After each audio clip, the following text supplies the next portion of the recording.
In the last video, I told you that if you have text, you can capture its semantic meaning and store it into embeddings.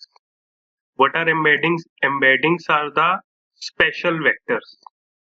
Okay, so you can store this text, the semantic meaning of the text in some numbers, which are called embeddings. This I have explained you already. Now that embeddings are generated by some models which are available in OpenAI, or you can use Hugging Face models also to create these kind of embeddings. Once these embeddings are created, you need to store these embeddings. To store the embedding, you will take the help of VectorStore. So this is what I have written. The purpose of the VectorStore it's a lightweight system which is used to store the embeddings or vectors. And where these are stored, it can be stored in memory. So it can be stored in RAM, or it can be stored in disk also. So if you have a very large application, you can go for disk. And if you have a small application, it will be in memory. And in those kind of cases, there is no need to store it in the disk. So both the options are available. Now, what kind of functions this VectorStore can perform?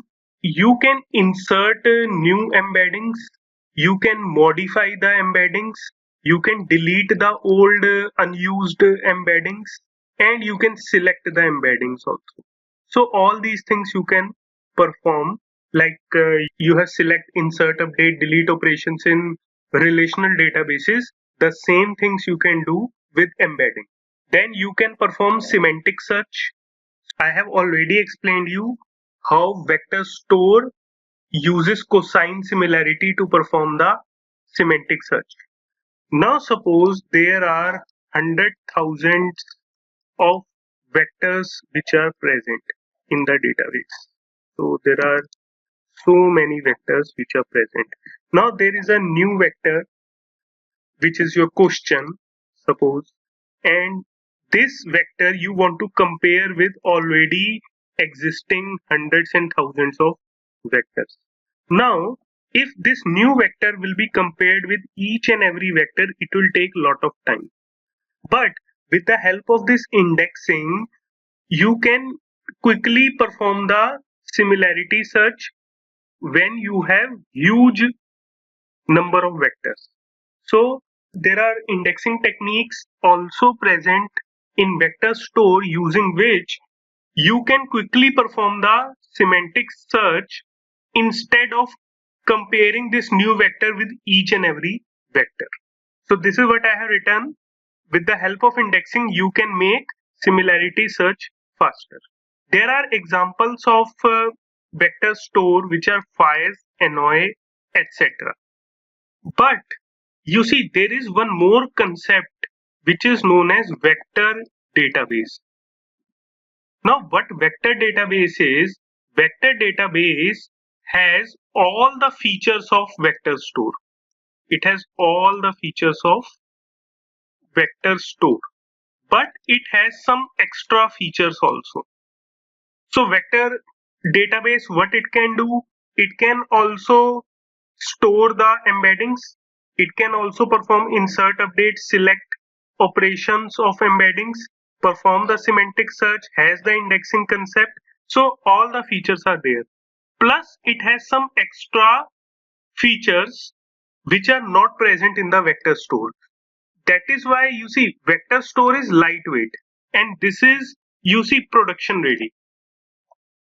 And what are those extra features? The extra features like backup restore. It has a replication feature. It has high availability feature.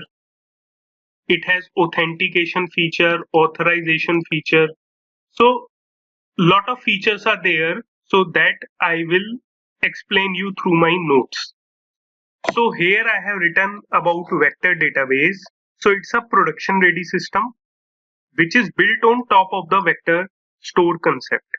It includes all the VectorStore feature, plus it has some extra features like authentication and authorization, which is, you see, the features related to security.